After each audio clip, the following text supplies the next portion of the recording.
নমস্কাৰ সকলোকে Assamese blogger Deepika YT চেনেললৈ স্বাগতম জনাইছোঁ। আশা কৰিছোঁ সকলোৰে ভাল, মোৰো ভাল।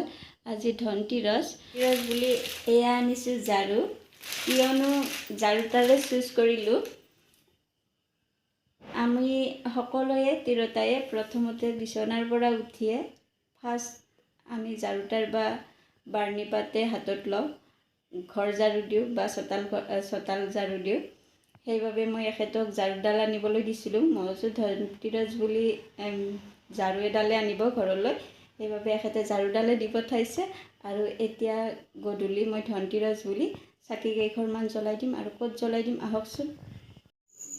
মন্দিৰৰ গোঁসাইৰ ওচৰত চাকি গছি জ্বলাই লৈ আৰু এনেকৈ 4 গছি চাকি জ্বলাই লৈছোঁ।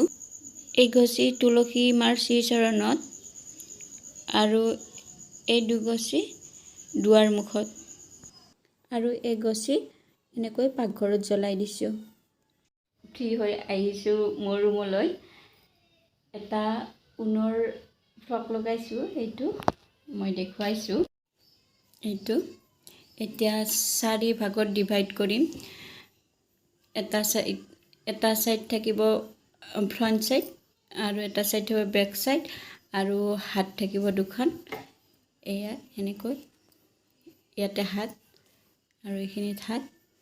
মই যিকোনো কামেই শিকি ভাল পাওঁ আৰু আগ্ৰহ আছে শিকাৰ, জানিবৰ ইচ্ছা আছে। দোকানত গ'লেও যিজন কাৰিকৰ খুৰা আছে তেখেতকো কিবা কানি সুধি থাকোঁ, এইটো বস্তু কেনেকৈ বনালে, এইটো কেনেকৈ বনালে, এইটোত কি দিলে, কি দিয়াৰ বাবে এইটো ফুলি উঠিলে, ঠিক এনেকুৱা কিছুমান কুৱেশ্যন তেখেতকো সুধি থাকোঁ। আৰু তেখেতৰ পৰাই আইডিয়া লৈ আজি কেইটামান বনালোঁ শুকান গোল্লা। আৰু এই শুকান গোল্লাকেইটা মই কেনেকৈ বনালোঁ আপোনালোকৰ সৈতে ভিডিঅ' বনাই থৈছোঁ, এতিয়া শ্বেয়াৰ কৰিম বুলি ভাবিছোঁ।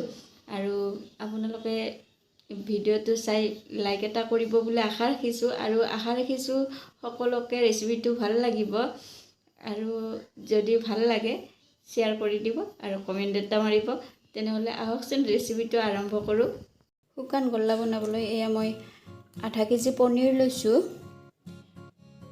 আধা কাপ কনডেন্স মিল্ক, চেনি 2.5 চামুচ, আৰু এই 5টা ইলাচি মই খুন্দি দিম।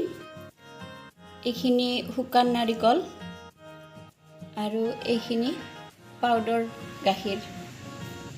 এইখিনিৰে আজি মই শুকান গোল্লা বনাম। পনীৰখিনি মই পিচকৈ পনীৰৰ আঞ্জা বনালে যেনেকৈ কাটি লওঁ, ঠিক তেনেকৈ কাটি ল'ম।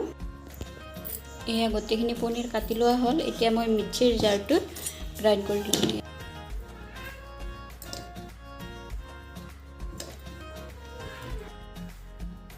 আধা কৰি গ্ৰাইণ্ড কৰি ল'ম, গোটেইখিনি দিলে বেছি হ'ব। এইখিনি উলিয়াই লওঁ আৰু নেক্সট এইখিনি গ্ৰাইণ্ড কৰি ল'ম। এইখিনি গ্ৰাইণ্ড কৰি ল'লোঁ। এতিয়া এইখিনি সমানে দুভাগ কৰি ল'ম।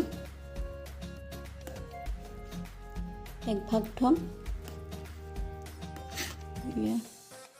2 ভাগৰ 1 ভাগ থৈ এই ভাগত মই যিখিনি চেনি লৈছিলোঁ সেই চেনিখিনি ইয়াতে দি ভালদৰে মোহাৰি ল'ম। এইখিনি মই এতিয়া এটা কঢ়াইত লৈ ল'ম আৰু এই আধাখিনি ইয়াতে ৰাখি দিছোঁ। পনীৰখিনি মিক্সিত গ্ৰাইণ্ড কৰি লোৱাৰ বাবে চেনিখিনি দি চেনিখিনি মিক্স হোৱালৈকে পিহি দিছোঁ। ফ্লেম ল' কৰি দিছোঁ, বহাই দিছোঁ। ইয়াতে আকৌ ঘি দিবৰ দৰকাৰ নাই, কেৱল ইলাচি কেইটা মই খুন্দি দি দিম। গলিব ধৰিছে।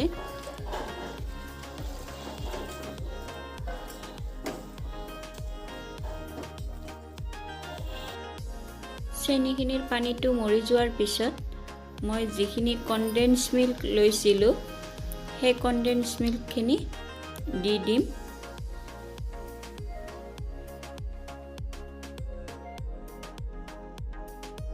কনডেন্স মিল্ক দিয়াৰ বাবে গোল্লাকেইটা বনাওঁতে চেনি দিব নালাগে। কনডেন্স মিল্কত বহুতখিনিয়ে মিঠা থাকে।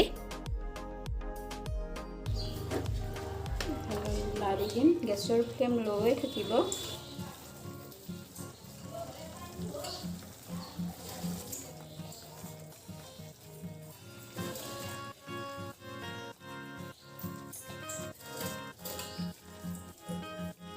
কনডেন্স মিল্কখিনি দি এনেকৈ লাৰি আছোঁ।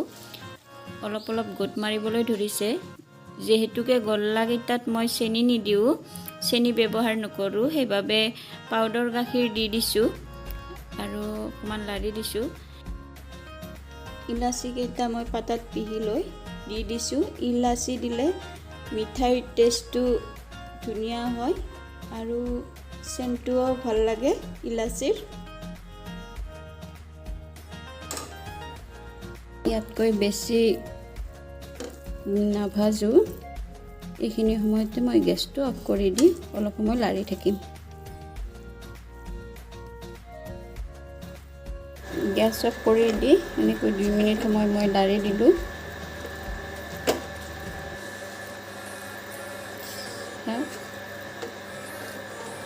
পনীৰখিনি ভাল হ'লে ঘি নিজে নিজে উঠে।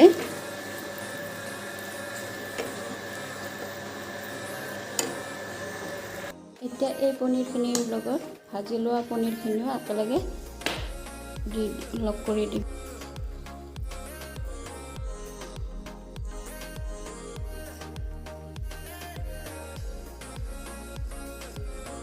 এতিয়া গোটেইখিনি মই মিক্স কৰি লওঁ।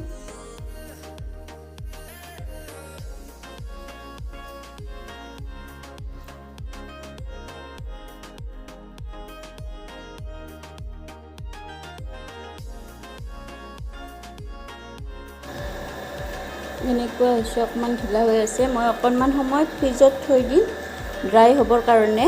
খোলাকৈ ৰাখি দিম, ইয়াত ঢাকনি নিদিওঁ।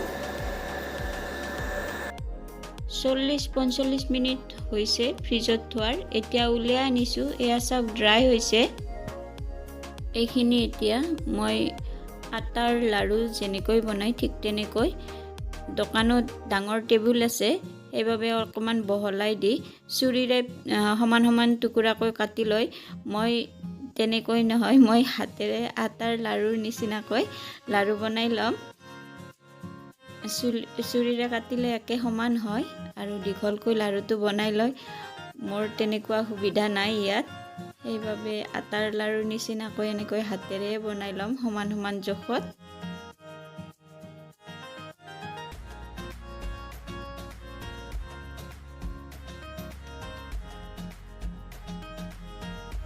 গোটেইখিনিৰে আটাৰ লাড়ু নিচিনাকৈ লাড়ু কৰি ল'লোঁ আৰু এতিয়া এনেকৈ লাড়ু যেনেকৈ বনাওঁ ঠিক তেনেকৈ বনাই লৈছোঁ।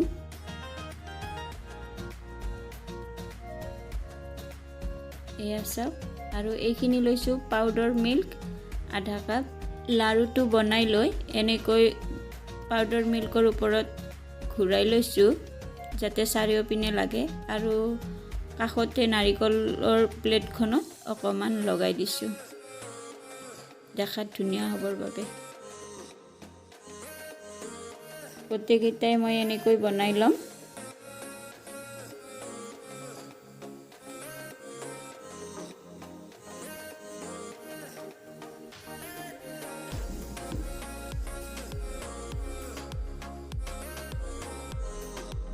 দেখিবলৈ এনেকুৱা হৈছে ড্ৰাই গল্লাকেইটা।